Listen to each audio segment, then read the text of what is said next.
thousands of records I could break for demonstration. Possibly, my mind is startled at its thought, I could fly non-stop between New York and Paris.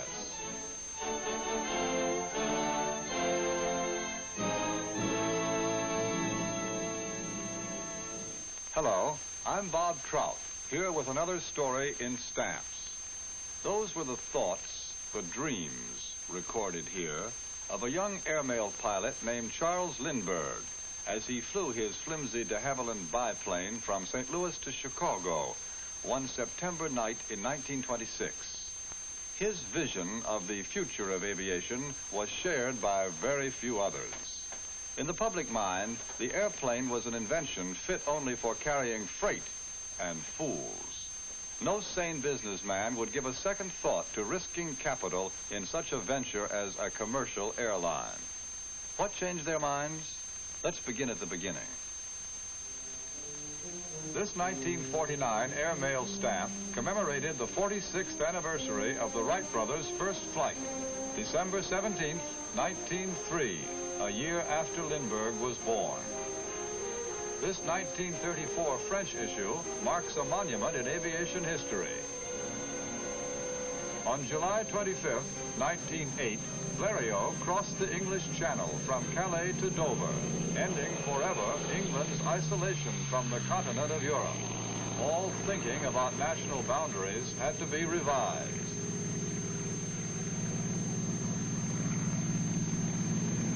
As usual, war compressed within a few years technical advances that might otherwise have taken decades.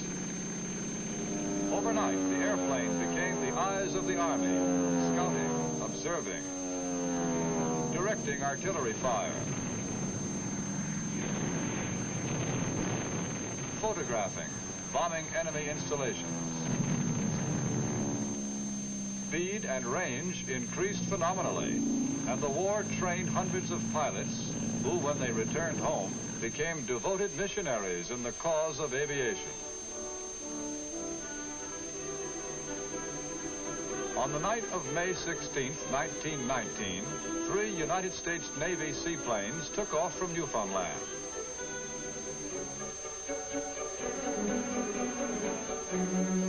"15 hours and 18 minutes later, one of them, the NC-4, put down in the harbor of Horta in the Azores. The others, lost, forced down at sea, badly damaged, unable to continue.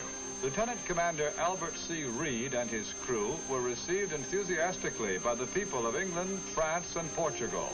But coming home to the United States was a depressing experience. As Commander Reed remarked bitterly, although considerable interest was manifested in the U.S., that interest did not extend to the point of furnishing financial backing for the needs of aviation. Airplanes to carry passengers, no one could see it. When it came to carrying mail, the government had to put up the money. In 1918, the first air mail service was inaugurated between Washington, Philadelphia, and New York. And this was the first air mail stamp. 24 cents. It showed a Curtiss Jenny in flight. The first few sheets of these stamps, as a matter of fact, showed Jenny flying upside down. Those stamps with the inverted centers are worth something like $4,000 each today.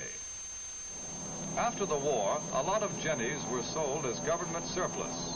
The pilots who bought them came to be known as barnstormers, gypsy flyers, flying fools. All over the country, they put on shows, walking the wings of a plane hundreds of feet up, jumping off with parachutes that sometimes failed to open, throwing their frail craft into loops, spins, dives, risking their necks for the benefit of the farmers, shopkeepers, housewives, and children who watched in awe on the ground below. Why did they do it? One of them tried to explain it many years later. He wrote, "There was a desire I could not explain. It was the quality that led me into aviation in the first place, when safer and more profitable occupations were at hand. It lay beyond the descriptive words of men, where immortality is touched through danger, where man is more than man, and existence both supreme and valueless at the same instant. That's how Charles Lindbergh tried to explain it in his book, The Spirit of St. Louis. It was as a barnstorming parachutist, wing walker, and stunt pilot that he first learned to fly.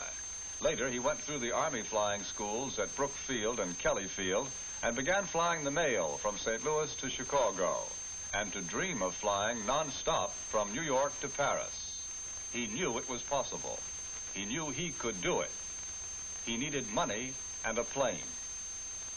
By December of 1926, Lindbergh had found 8 St. Louis citizens who were willing to back him financially. In February of 1927, he told Ryan Airlines to go ahead and build the plane. Others were getting ready to try. Lieutenant Commander Richard E. Byrd was readying a huge 3-engine Fokker monoplane. Lieutenant Commander Noel Davis planned to use a tri-motored Keystone Pathfinder biplane. In Paris, Captain Charles Nungesser, World War I ace, expected to make the flight from Europe to America in a single-engine plane.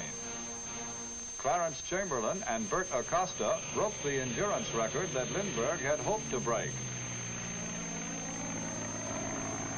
And now they, too, were planning a transatlantic flight. The others were all ready. Lindbergh's plane was still under construction. Byrd's plane crashed at Teterboro Airport.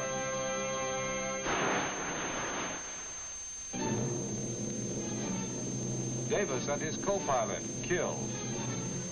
Nungesser was the only one left.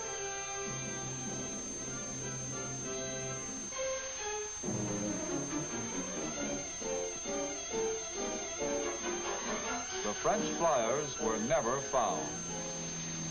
11 days later, his plane tested and flown from San Diego to New York without mishap. Charles Lindbergh watched it being towed, dripping wet in the early morning rain, from Curtis Field to Roosevelt Field for the long-awaited takeoff.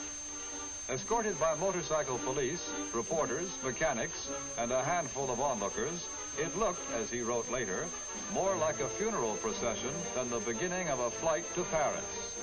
The oversized tanks in wings, nose, and fuselage were filled with fuel.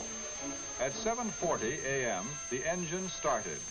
Final interviews were held, last-minute pictures snapped.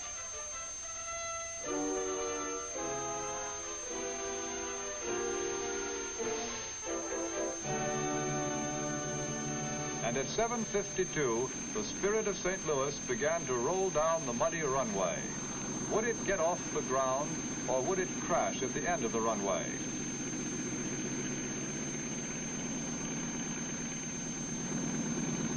Twice its wheels left the ground, only to return. And then the plane was airborne. It was 7:54 Eastern Daylight Time, the morning of May 20th, 1927. 3,600 miles to Paris. An hour later, over Rhode Island, the Atlantic Ocean less than 30 minutes away. Cape Cod, and stretching ahead, the limitless expanse of water. Lindbergh wrote, "I'm giving up a continent and heading out to sea in the most fragile vehicle ever devised by man." Over Nova Scotia, rain lashed the wings, seeped into the cockpit. The wind took the plane in its teeth and shook it as a dog shakes a rabbit. Over Newfoundland, where 8 years before, the big Navy flying boats had started their voyage across the Atlantic. This would be his last sight of land for 2,000 miles. As it grew darker and colder, first the fog came, and then mountainous thunderheads. Through haze so thick that only the stars directly overhead were visible, he wove in and out among the clouds. He fought the storm, the fog, and the desire to sleep, doubting his ability to endure, knowing that the alternative was death and failure.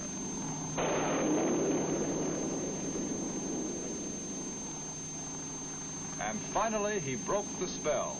The crisis passed. He was wide awake. It was 7:52 a.m. New York time. 3 hours later, he spied the fishing boats and knew that he was nearing land. He glided down and shouted as loudly as he could, "Which way is Ireland?" The crew just gaped. Within the hour, he saw in the distance a rugged coastline, a bay, a village, the southwestern coast of Ireland, 2 hours ahead of schedule and almost exactly on his route. He set his course southeastward toward England, the Channel, Cherbourg, and Paris. Yesterday, he exulted, each strip of sea I crossed was an advanced messenger of the ocean. Today, these islands down below are heralds to a continent. At 10 o'clock, 5 New York time, he saw the lights of Paris. He saw the hangars, the roads jammed with cars. Safely on the ground, he had barely cut the engine when the crowd reached the plane. They shouted his name over and over again, Lindbergh, Lindbergh. And when he opened the door of his cockpit, dozens of hands seized him and carried him off. Charles Lindbergh had unleashed a torrent of mass emotion, the like of which has never been witnessed. He had proved to the world, once and for all, that airplanes really could fly. Governments all over the world issued stamps in his honor. Lindbergh awakened the world to the possibilities of flight.